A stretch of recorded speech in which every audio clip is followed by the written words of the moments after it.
Assalomu alaykum hurmatli obunachilar. Mana shu ko'rib turgan liniyalar bilan bir kunda 500-600 dollar foyda qilsa bo'lar ekan. Qanday qilib deyapsizlarmi? Videoda sizlarga tushuntirib o'tamiz.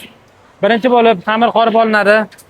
Mana shu michalka yordamida kerakli hamma narsalar qo'shib olingandan keyin tayyor xamirni bu yerga o'tkazib qo'yishadi. Xamir bu yerda xamir birozgina turgandan keyin bu bo'limga o'tadi. Bu bo'limda xamirni qayta ishlanadi, ya'ni xamirni misol uchun mushlanadi-yu, nonga xamir qilgan sut singari xamirda shu ishlov berilar ekan. Ishlov berilgan xamir bu bo'limga o'tadi. Bu bo'limda yana kelir razmeriga olib olingandan keyin endi har etapini bu joyga solinadi. Bu yerdan natinka bor. Siz qanaqa natinka solmoqchi bo'lsangiz, ichiga shunaqa natinkani bu yerda solib berishadi. Ya'ni bu orasini ochib, natinka solib, orasini yopib beradi mana bu yerda. Qaranglar. Etapni ko'ryapsizlarmi? Ketyapti mana. Endi bu yerda ketadi. Endi oxirgi etap mana bu yerda eng chiroyli joyi taklaydi, qaranglar. Chiroyli qilib taklaydi. Buni natinkasi qizil ekanda boshqa taraf ekan. Mana. Mashg'ulotga ketaveradi. Endi bu yerda olingan mahsulotlarni bu yerga taqlashadi. Taqlab olingandan keyin duxovkaga kirib ketadi. Tayyor mahsulotni sizlarga ko'rsataman. Mana shu bulchka bo'ladi. Original.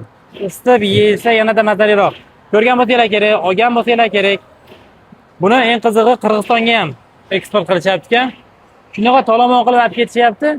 Ishonaveringlar, bilmadim bu qayerga shunchasi ketyapti, hammasi o'chirib turib bu mahsulotni olib ketishyapti. Hozir bu yerga saqlab olindi mana. Ichkarida duxovkada pishyapti bu. Nechadir minut bu duxovkaning ichida pishadi. Pishgandan keyin tashqariga terishadi. Tashqariga terilgandan keyin upakovka jarayoni boshlanadi. Xullas akalar, mana shu biznes liniyalarni olib borib o'rnatib berishar ekan. Menimcha shu 100 ming dollar atrofida tushsa kerak bu liniya. Lekin kuniga mana shunaqa pachkadan 6 ming, 7 ming pachka ishlab chiqarsa bo'lar ekan. Bitta pachkadan o'rtacha 1000 so'm foyda hisoblasangiz 6 million, 7 million, 600 dollar, 650 dollar bemalol foyda chiqarsangiz bo'ladi. Endi bu yerda qo'shimchasiga bunaqa narsani ham ishlab chiqarsanglar bo'ladi. Ya'ni kojik bu. Yana surib qo'yilgan kojik bor. Shularda ishlab chiqarilsa bo'ladi.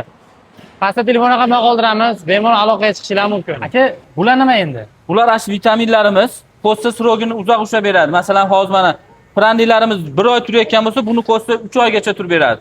Odamga ziyon yo'q. Mana xuddi bo'lishkalarimiz mana 1 oydan beri turibdi. Hech bola bo'lgani yo'q mana. Yumshaligi ham mana yumshoq. Yana qanaqa narsalarga qo'shsa bo'ladi bu? Buni hamma narsaga qo'shsa bo'ladi.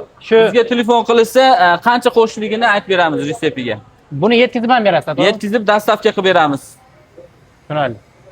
Bu xullas srogni oshirib beradi. Shuni konditerskiy mahsulotlarni srogni oshirib beradi. Srogini oshirib beradi. Hozir yozgi kunida po'panay vosishlar ko'p bo'ladi. Qatib qolishlar ko'p bo'ladi. Shuni qo'shsa ham qatimaydi, ham po'panay vosmaydi.